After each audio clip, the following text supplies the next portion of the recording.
Hi friends, കമലത്തിലേക്ക് ഏവർക്കും സ്വാഗതം. ഇന്ന് ഞാൻ ചെയ്യാൻ പോകുന്ന വീഡിയോ നമ്മുടെ പ്ലസ് ടു സ്റ്റുഡൻസിന് വേണ്ടിയുള്ള ഒരു അവയർനെസ് പ്രോഗ്രാമാണ്. ഒരു അവയർനെസ് എന്ന് തന്നെ പറയാം. അതിനോടൊപ്പം തന്നെ നമ്മുടെ പേരൻസ് ഇത് കേൾക്കുന്നുണ്ടായിരിക്കും. കുട്ടികളെ, നിങ്ങൾ പ്ലസ് ടു സ്റ്റുഡൻസ് ആകുമ്പോൾ നിങ്ങൾ ചിന്തിക്കുന്നത് ഇനി നല്ല മാർക്ക് മേടിച്ച് പഠിച്ച് നല്ലൊരു ജോലി നേടണം എന്നുള്ളൊരു കോൺസെപ്റ്റോടുകൂടി എല്ലാ കുട്ടികളും പ്ലസ് ടു പഠിക്കുന്നത് എൻ്റെ ലക്ഷ്യം മൊത്തം നമുക്ക് പിന്നെ ഭാവിയെപ്പറ്റി ശരിക്കും നമ്മൾ കണ്ടുകൊണ്ടാണ് പഠിക്കുന്നത്. പക്ഷെ എനിക്ക് പറയാനുള്ളത്, നിങ്ങൾ പഠനത്തിൽ മാത്രം കോൺസെൻട്രേറ്റ് ചെയ്തിട്ട് കാര്യമില്ല. എന്ന് വെച്ചാൽ പഠിക്കേണ്ടെന്നല്ല പറഞ്ഞതിൻ്റെ അർത്ഥം. പഠനം എന്ന് പറയുന്നത് ഇപ്പം plus two is not just a study ഉള്ളി. ഇത് നമ്മുടെ ലൈഫ് സ്കില്ലും കൂടെ ഡെവലപ്പ് ചെയ്യേണ്ടതാണ്. ഇവിടെ നമ്മുടെ ലൈഫ് സ്കില്ല് നമ്മൾ എത്രമാത്രം ഡെവലപ്പ് ചെയ്യാമോ അതും കൂടി ഡെവലപ്പ് ചെയ്ത് നിങ്ങൾ പഠനത്തിനോടൊപ്പം കൊണ്ടുപോകണം.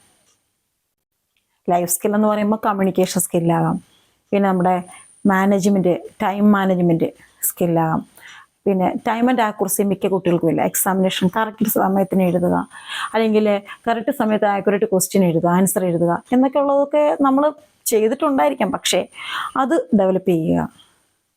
അതുപോലെ തന്നെ നമുക്ക് നല്ല രീതിയിൽ ക്രിയേറ്റിവിറ്റി മെയിൻറ്റെയിൻ ചെയ്യാനുള്ള കപ്പാസിറ്റി, അങ്ങനെയുള്ളൊരു കഴിവ് നമ്മൾ ഡെവലപ്പ് ചെയ്യുക. അങ്ങനെ നമ്മളിൽ പല പല ഗുണങ്ങളുള്ളത് അതെല്ലാം കുട്ടികൾ ഡെവലപ്പ് ചെയ്യാൻ ശ്രമിക്കും. കാരണം ഇനിയുള്ള കാലങ്ങളിൽ നമുക്ക് പഠനം മാത്രം പോരാ, നമ്മുടെ കഴിവും കൂടെ ബേസ് ചെയ്തായിരിക്കും നമുക്ക് ഏതൊരു ജോബിനായാലും നമുക്ക് പോകാൻ പറ്റുന്നത്. അപ്പോൾ കുട്ടികളെ, ഞാൻ നിങ്ങളോട് പറഞ്ഞത്, നമ്മളുടെ പ്ലസ് ടു കാലഘട്ടം എന്ന് പറയുമ്പം നിങ്ങൾ ഒരുപക്ഷെ പഠനത്തിലാകാം, നല്ല ബെറ്റർ ജോബായിരിക്കാം, അല്ലെങ്കിൽ ഡ്രീം കോഴ്സായിരിക്കാം, ഇങ്ങനെയൊക്കെയുള്ള പലതായിരിക്കും നമ്മുടെ ലക്ഷ്യം. എങ്കിലും you have deciding your next 10 years now. ഇപ്പോൾ ആയിരിക്കും നിങ്ങളുടെ അടുത്ത 10 വർഷത്തേക്കുള്ള കാര്യങ്ങൾ നിങ്ങളിപ്പം തീരുമാനിച്ചെങ്കിലേ പറ്റും. അതിനുവേണ്ടി നിങ്ങൾ നിങ്ങളുടെ പഠനത്തിൽ എപ്പോഴും ഫോക്കസ് ഓൺ യുവർ സ്റ്റഡി. അതുപോലെ തന്നെ ഫോക്കസ് ഓൺ കൺസിസ്റ്റൻസി. നിങ്ങൾ കൺസിസ്റ്റൻസിയിൽ ഫോക്കസ് ചെയ്യണം. മീൻസ് പഠനത്തിൽ നമ്മൾ പഠിക്കുന്നുണ്ട്, ദിവസം അങ്ങനെ ചെയ്യുന്നുണ്ട്, ശരി എന്ന് പറയും. പക്ഷേ പഠനത്തിൽ നമ്മൾ ഫോക്കസ് ചെയ്യുമ്പം പരീക്ഷയുടെ സമയത്ത് മാത്രമുള്ള ഫോക്കസിങ് അല്ല ഉദ്ദേശിക്കുന്നത്. ലാസ്റ്റ് മിനിറ്റ് സ്റ്റഡി നിങ്ങൾ അവോയ്ഡ് ചെയ്യണം. ദിവസവും കൺസിസ്റ്റൻ്റ് ആയിട്ട് നിങ്ങൾ ചെയ്യുന്ന കാര്യങ്ങൾ കൺസിസ്റ്റൻ്റ് ആകുക. അതേപോലെ തന്നെ മറ്റുള്ളവരുമായിട്ട് comparison. Don't compare with others.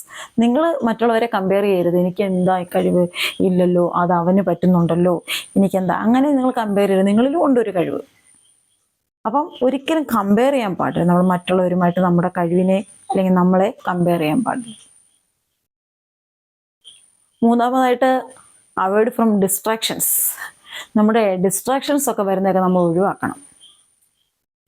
അതായത് ഈ ടോക്സിക് ആയിട്ടുള്ള ഫ്രണ്ട്സ് കാണും നമ്മുടെ കൂടെ, അവരെ ഒഴിവാക്കിയേക്കണം. സോഷ്യൽ മീഡിയ, അതിൽ നിന്നൊക്കെ നിങ്ങൾ away from social media, away from toxic students എന്നാണ് പറഞ്ഞതിൻ്റെ അർത്ഥം. അപ്പം ചെയ്യേണ്ട കാര്യം,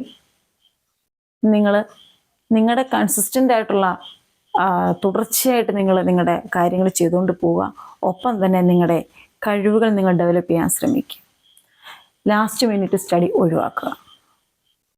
ഭാവിയെപ്പറ്റി അതൊരു ബെറ്റർ ജോബാണെന്ന് ഞാൻ പറഞ്ഞു, അല്ലെങ്കിൽ നല്ലൊരു ഡ്രീം ജോബായിരിക്കാം, അല്ലെങ്കിൽ ഡ്രീം കോഴ്സായിരിക്കാം, എന്തോ ആയിക്കോട്ടെ. പക്ഷെ അതെല്ലാം ഡിസൈഡ് ചെയ്യുന്ന അതിൻ്റെ പാത്ത് വേ, മീൻസ് അതിൻ്റെ ബേസ് എന്ന് പറയുന്നത് നമ്മുടെ പ്ലസ് ടു ആണ്. പ്ലസ് ടുവിൽ പഠനത്തിൽ മാത്രമല്ല, പഠനത്തിൽ ഇപ്പോൾ പരാജയം വന്നാലും നമ്മൾ വീണ്ടും അത് സെക്കൻഡ് ചാൻസ് കൂടി എഴുതിയെടുക്കും. പക്ഷെ അതിനോടൊപ്പം തന്നെ നമ്മുടെ ആ ലൈഫ് സ്കില്ല് നമ്മൾ ഡെവലപ്പ് ചെയ്തെടുക്കാൻ ഓരോ കുട്ടികളും ശ്രമിക്കണം. നമ്മുടെ അച്ഛനും അമ്മയും നമ്മുടെ അടുത്ത് പറയും, മോനെ അങ്ങനെ ചെയ്യേ, അല്ലെങ്കിൽ മോളെ ഇങ്ങനെ ചെയ്യുന്നൊക്കെ പറയുമ്പോൾ നമുക്ക് ഇഷ്ടപ്പെടത്തില്ല. പ്ലസ് ടു സ്റ്റുഡൻസ്, ഞങ്ങൾക്ക് ഇത്രയും പ്രായമായില്ലേ, ഞങ്ങൾക്ക് അറിഞ്ഞുകൂടെ എന്ന് ചോദിക്കും. പക്ഷെ അല്ലെങ്കിൽ നിങ്ങളുടെ കാര്യത്തിൽ ഏറ്റവും മോസ്റ്റ് അഡാപ്റ്റബിൾ ആയിട്ടുള്ള, സ്യൂട്ടബിൾ ആയിട്ടുള്ള, നിങ്ങൾക്ക് വേണ്ട ഭാവിയിൽ നിങ്ങൾക്ക് ഉതകുന്ന രീതിയിലുള്ള ഡിസിഷൻ എടുക്കാൻ പറ്റിയ ആൾക്കാർ നിങ്ങളുടെ അച്ഛനും അമ്മയും അല്ലാതെ മറ്റാർക്കും അതിനുള്ള അർഹതയില്ല. അവരാരും അങ്ങനെ ചെയ്യത്തുമില്ല. നമ്മുടെ അച്ഛനും അമ്മയായിരിക്കും നീ ഇങ്ങനെ ചെയ്യേ, ഇങ്ങനെ ആകുന്നെന്ന് പറയുന്നത്. അത് നമ്മൾ ഒന്നുമില്ലെങ്കിലും അതിൽ കാര്യമുണ്ട് എന്ന് മനസ്സിലാക്കി വേണം മുന്നോട്ട് പോകാൻ. പ്ലസ് ടു ആണ്, 10ാം ക്ലാസ് അങ്ങോട്ട് കഴിഞ്ഞതേ ഉള്ളൂ, പ്ലസ് ടു ലെവൽ എത്തിയതേ ഉള്ളൂ, എല്ലാം എനിക്കറിയാം, എനിക്കെല്ലാം ചെയ്യാനറിയാം എന്ന് നിങ്ങൾ വിചാരിക്കാതെ വീട്ടിലെ പേരൻസ് പറയുന്നതോടെ കേട്ട്, ക്ലാസ്സിലെ അധ്യാപകർ പറയുന്നതോടെ കേട്ട് ആ രീതിയിൽ നിങ്ങൾ മുന്നോട്ട് പോകാൻ ശ്രമിക്കുക.